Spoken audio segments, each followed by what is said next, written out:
I mean, they're, you know, they really are doing better with technology. And we're probably, you know, I think the elementary's stronger in technology now, and they're getting stronger every day. But we don't have enough people to, you know, and although you say, well, you know, studies show that they can have 24 in a class. Well, I want to see that teacher come in there and do 24 kids in a class and effectively produce, you know, to the standards that they're now saying we have to produce, you know. But we are trying, and we're going to continue to try, and we do appreciate any help you can give us. And, you know, there again, I appreciate Dr. All. He does listen to me when I go up and talk to him, you know, and hopefully we can get some things better. I mean, we're trying for you. We're trying for you. We're trying for the kids, you know.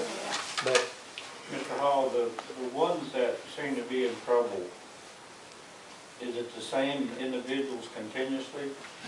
a lot of them are, you know, I don't know what's going on. I don't know if it's our environment or what, but kids now, we see a lot more kids being labeled ADHD, and there's just a lot more health problems. I think there's a lot more students. I don't know if that's at the other schools, but I seem like I have a lot of health problems, students. So when I say health problems, you know, it's, you know, like the ADHDs. And a lot of it is emotional problems, where they're coming from broken homes or homes that are... Over half our student population are from broken homes. Well, what I was getting to, the parents are not going to probably be willing to come in and sit down with the teacher or We do the that. principal. I call the parents all the time. Try to work this out. And a lot of the times the parents are very good about coming in and talking to me, but they tell me, we don't know what to do. That's my answer from a lot of parents. Well, we don't know what to do with them, you know? And then another problem is we get a lot of parents who want nothing to do with it, you know? And, but even the ones that are, they say, we don't know what to do with them. Or they get mad because they're offended that we're addressing their child, you know, so then we're in a battle there. Well, I think the biggest thing is that I think children need the attention. Right. And not just the children that have the problems. Your Joe average child needs attention, and your children that are at your higher levels. Those are the children that we can't give enough attention to because we're spending our time on discipline. And you know, they're all children, and they all need attention. And the smaller number will give you that. And in kindergarten, you say, well, 25, 24 is the number. Kindergarten's cutoff is 20. A waiver is 3, which you pay your teachers more for. And we've come in for the last couple of years, and sometimes we have up to 23, and oh, well, we'll get another teacher when 2 more students walk in. Well, then you've got the disruption of dispersing the children. You've got the parents upset, the kids upset, you've got the teachers upset. So, I mean, I just think you need to look at the whole problem. And it's not just kindergarten, but I speak from there because that's where I'm at. But it's, you know, we're upsetting the children and the parents. It's not just us. And we're here for the kids. But research shows that small group instruction works best in groups of 6 or less.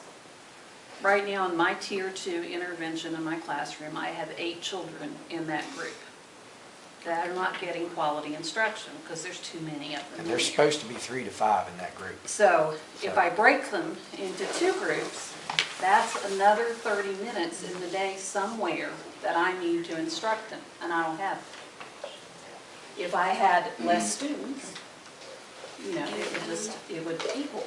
But right now, so it feels like you're putting a Band-Aid on many things that need a tourniquet. And we do understand. I mean, we did not come with the intent of tonight asking for extra staff. But we came with the intent of saving what we have. Yes, but we would like you to look at what's going on in our schools. And now, I'm not just saying our schools. If there's other schools, you know, let's get out there and look. But, you know, we're familiar with our school. You know, Ms. Smith is absolutely correct. We're not supposed to be over 20. 23 was an exception with a waiver, you know, and here we are, 22 in each one of them, you know. You said a while ago you were between a rock and a hard spot. That's what the state puts us in. I understand that, I do. Tell us how many people we can have, how many students we can have. I totally understand that, I do. We all understand that, and I don't know what else to do and still hold the level of standards that I'm being held to, and you know, answering to. And we're seeing that happen in the county, that we're starting to answer to some people for some things. And I don't want to be one of those people that's answering. Nothing personal. What's the interventionist doing?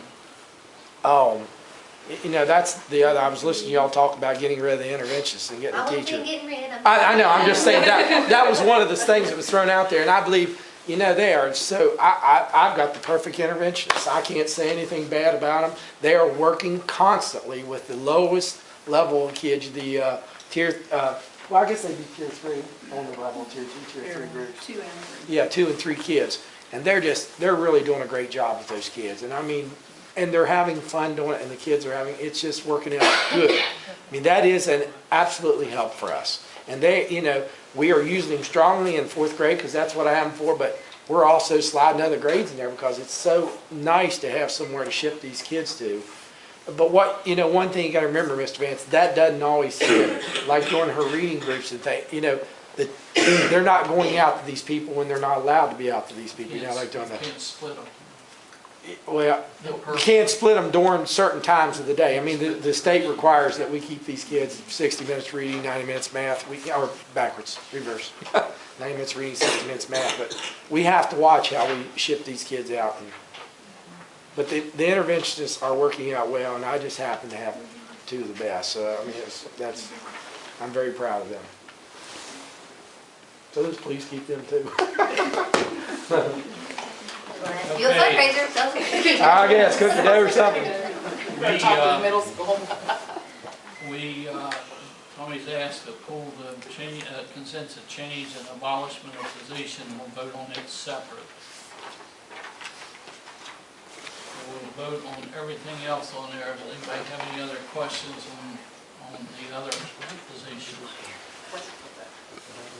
Okay, hearing none, ready to vote on those. All in favor, signify by saying aye.